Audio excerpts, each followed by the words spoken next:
യാത്ര പറഞ്ഞ് പിരിഞ്ഞു പോകുന്നവർ തൻ്റെ ഹൃദയത്തിലേക്ക് പ്രതീക്ഷയുടെ ഒരു തിരുനാളം കൊളുത്തി വെച്ചിട്ടാണ് പോകുന്നതെന്ന് അവൾക്ക് തോന്നി. ഇങ്ങനെ എത്രയെത്ര പേർ വന്നിരിക്കുന്നു. ചായയും പലഹാരങ്ങളും കഴിച്ച് ചിരിച്ച് കളിച്ച് തിരിച്ചു പോകും.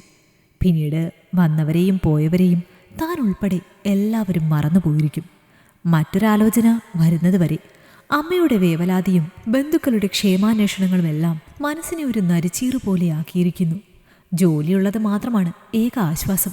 തൻ്റെ വിവാഹം കഴിയാത്തതുകൊണ്ട് വിവാഹപ്രായം കഴിഞ്ഞു നിൽക്കുന്ന ഏട്ടനും ഇപ്പോൾ താനൊരു കണ്ണുകടിയായി മാറിയിരിക്കുന്നു. എല്ലാ ഞായറാഴ്ചകളിലും ഏതെങ്കിലുമൊക്കെ സുഹൃത്തുക്കളുടെ വിവാഹത്തിനെന്നും പറഞ്ഞ് ഒരുങ്ങിയിറങ്ങിപ്പോകും. തിരിച്ച് ആഘോഷങ്ങളെല്ലാം കഴിഞ്ഞ് ഏതെങ്കിലുമൊക്കെ നേരങ്ങളിലായിരിക്കും കയറി വരുന്നത്. അമ്മയ്ക്ക് പോലും ഏട്ടനോട് എന്തെങ്കിലും തിരക്കാൻ ഇപ്പോൾ പേടിയായിരിക്കുന്നു. മക്കൾ തന്നോളം മുതിർന്നാൽ താനെന്ന് വിളിക്കണമല്ലോ. അച്ഛൻ രാവിലെ ഏതെങ്കിലും അമ്പലങ്ങളിലേക്കെന്നും പറഞ്ഞ് കുളിച്ചൊരുങ്ങിപ്പോകും. അങ്ങനെ ഞായറാഴ്ചകളിൽ അവളും അമ്മയും ഇടയ്ക്ക് ചെറിയച്ഛൻ്റെ വീട്ടിൽ നിന്നെത്തുന്ന അമ്മുമ്മയും മാത്രമാകും വീട്ടിൽ. അടുക്കളയിൽ തനിയെ ആരോടൊക്കെയോ ഉള്ള വാശി പോലെ അമ്മ പിറുപിറുത്തുകൊണ്ടിരുന്നു. വയസ്സ് 33 ഇനിയെങ്കിലും ഒരാണിൻ്റെ കൈയും പിടിച്ചു കൊടുക്കണമെന്ന ചിന്ത ആർക്കെങ്കിലും ഉണ്ടോ? ഞാൻ ഒരാൾ വിചാരിച്ചാൽ എന്ത് ചെയ്യാൻ എൻ്റെ ഭഗവതി? അമ്മയുടെ പരിദേവനങ്ങൾ സ്ഥിരമായതുകൊണ്ട് പ്രത്യേകിച്ച് ഒന്നും തോന്നിയില്ല. കടന്നു പോകുന്ന പ്രയാസങ്ങൾ ഒരു പുസ്തകത്താള് മറിക്കുന്ന ലാഘവത്തോടെ കാണാനാണ് ഇപ്പോൾ ഇഷ്ടം. ഇന്ന് കണ്ടിട്ട് പോയവർ ഒരുപാട് തവണ എടുത്തു ചോദിച്ചു, പെണ്ണിൻ്റെ അച്ഛൻ എവിടെയെന്ന്. ഞങ്ങൾ നേരത്തെ വിളിച്ചു പറഞ്ഞതാണല്ലോ, എന്നിട്ട് ഒന്ന് കാത്തിരിക്കാമായിരുന്നല്ലോ എന്നൊക്കെ. അതിന് അച്ഛൻ്റെ മനസ്സിൽ അങ്ങനെ ഒരു ചിന്തയോ ആകുലതകളോ ഉള്ളതായി ഇതുവരെ തോന്നിയിട്ടില്ല. പ്രായം തികഞ്ഞും കവിഞ്ഞും നിൽക്കുന്ന 2 മക്കൾ, പണി പൂർത്തിയാകാത്ത വീട്, മഴ പെയ്താൽ മുറിയിൽ വെള്ളം കയറുന്ന താൽക്കാലികമായ ഒരു കൊച്ചുകൂരയും തേഞ്ഞു തീരുന്ന കുറേ ജന്മങ്ങളും. ഉത്തരവാദിത്വമില്ലാത്ത അച്ഛനാണെന്ന് അവരുടെ അടക്കം പറച്ചിലുകളിൽ നിന്ന് അമ്മൂമ്മ പിടിച്ചെടുത്തു. നല്ല ജോലിയും കാഴ്ചയിൽ വലിയ തെറ്റുമില്ലാത്ത ഒരു പയ്യൻ. മുറ്റത്തെ ചാമ്പ മരത്തിൻ്റെ ചുവട്ടിൽ നിന്ന് 2 പേരും സംസാരിക്കുന്നത് ജനലഴികളിലൂടെ നോക്കി അമ്മ നിന്നു. ദൈവമേ, ഇതെങ്കിലും ഒന്ന് നടക്കണേ എന്ന പ്രാർത്ഥനയോടെ. ഇടയ്ക്ക് വല്ലാത്ത ദേഷ്യവും സങ്കടവും കൂടി ചേരുമ്പോൾ അവർ പറഞ്ഞു പോകും, നിനക്കാരുടെയെങ്കിലും കൂടെ ഇറങ്ങിപ്പോകരുതോ? അവളപ്പോൾ ഉള്ളിലെ നീറ്റലിൽ ലേശം കുസൃതിയോടെ തേൻ വെച്ചു പുരട്ടി അമ്മയ്ക്ക് നേരെ നീട്ടും. അങ്ങനെ പോയാൽ എനിക്ക് സ്വർണവും പൈസയൊക്കെ ആര് തരും? അമ്മയപ്പോൾ കണ്ണുനീരിലൂടെ ചിരിക്കും. നോക്കിയിരുന്നു, എല്ലാം കിട്ടിയത് തന്നെ. അവിവാഹിത എന്ന ലേബൽ പലരിലും പല മനോഭാവങ്ങളായിരുന്നു. ഇത്രയും നാൾ കല്യാണമായില്ലെങ്കിൽ പെണ്ണിന് എന്തെങ്കിലും കുഴപ്പം കാണും. ചിലർക്ക് പെണ്ണിൻ്റെ സൗന്ദര്യം ആർക്കും പിടിക്കാഞ്ഞിട്ടായിരിക്കും എന്നാണ് സന്ദേഹം. ഒരു പെണ്ണിനെ കെട്ടിച്ചു വിടണമെങ്കിൽ ചുമ്മാതെ ഇറക്കി വിടാൻ പറ്റുമോ?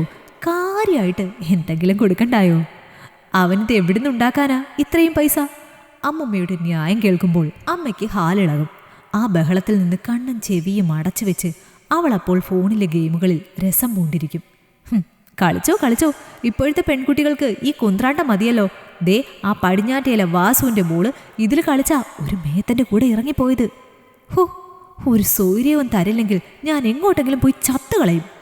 അവളുടെ ജ്വലിക്കുന്ന മുഖം കണ്ടപ്പോൾ അമ്മമ്മ ഒന്ന് പതറി. അമ്മ ഒന്നും മിണ്ടണ്ടെന്ന് കണ്ണടച്ച് കാണിച്ചു. അവൾ വേറെ എന്ത് ചെയ്യാനാ അമ്മേ? പാവം, എങ്ങനെയെങ്കിലും ഈ കല്യാണം ഒന്ന് നടന്നാൽ മതിയായിരുന്നു. വൈകിട്ട് വന്നു കയറിയ ഭർത്താവിനോട് ഒന്നും പറയാൻ അവർക്ക് തോന്നിയില്ല. അമ്മുമ്മ എന്തൊക്കെയോ പുലമ്പുന്നുണ്ടായിരുന്നു. ദിവസങ്ങളും ആഴ്ചകളും കഴിഞ്ഞിട്ടും പോയവരുടെ ഒരു വിവരവും ഇല്ലാതായപ്പോൾ അമ്മ അമ്പലത്തിൽ പോക്കും വ്രതങ്ങളും എല്ലാം നിർത്തലാക്കി. ആരോടൊക്കെയോ ഉള്ള വാശി പോലെ. അവൾക്കും ആശിക്കാനും പ്രതീക്ഷിക്കാനും പ്രത്യേകിച്ചൊന്നും ഇല്ലാതായി. മകൻ അമ്മയ്ക്ക് നേരെ തൊടുത്തുവിടുന്ന വാചകങ്ങൾ അവളിലേക്കുള്ള കൂരമ്പുകളായിരുന്നുവെന്ന് അമ്മയ്ക്കും അമ്മുമ്മയ്ക്കും മനസ്സിലായില്ല. പക്ഷേ അവളത് തിരിച്ചറിഞ്ഞു. വരുന്നവരെയൊന്നും ബോധിക്കാത്തവർ പിന്നെ എന്തിനാണ് ഉടുത്തൊരുങ്ങി നിൽക്കുന്നത്? ശരിയാണ്, ചിലരെയൊക്കെ താൻ തന്നെ വേണ്ട എന്ന് തീരുമാനിച്ച് പറഞ്ഞയച്ചത് തന്നെയായിരുന്നു. പക്ഷെ അപ്പോഴെല്ലാം ഇതിലും നല്ലത് വേറെ വരും, എടുത്തു ചാടണ്ട എന്ന തോന്നലായിരുന്നു മനസ്സ് മുഴുവൻ.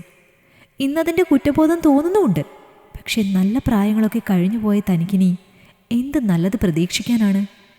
ഏട്ടൻ്റെ കുത്തുവാക്കുകളാണ് സഹിക്കാൻ വയ്യാത്തത്.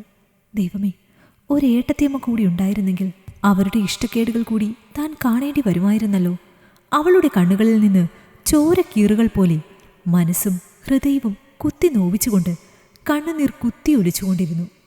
ഈ കഥ നിങ്ങൾക്കിഷ്ടമായെങ്കിൽ ലൈക്ക് ചെയ്യൂ. നിങ്ങളുടെ അഭിപ്രായങ്ങൾ കമന്റായി രേഖപ്പെടുത്തൂ. കൂടുതൽ കഥകൾ കേൾക്കാൻ ഈ ചാനൽ സബ്സ്ക്രൈബ് ചെയ്യൂ.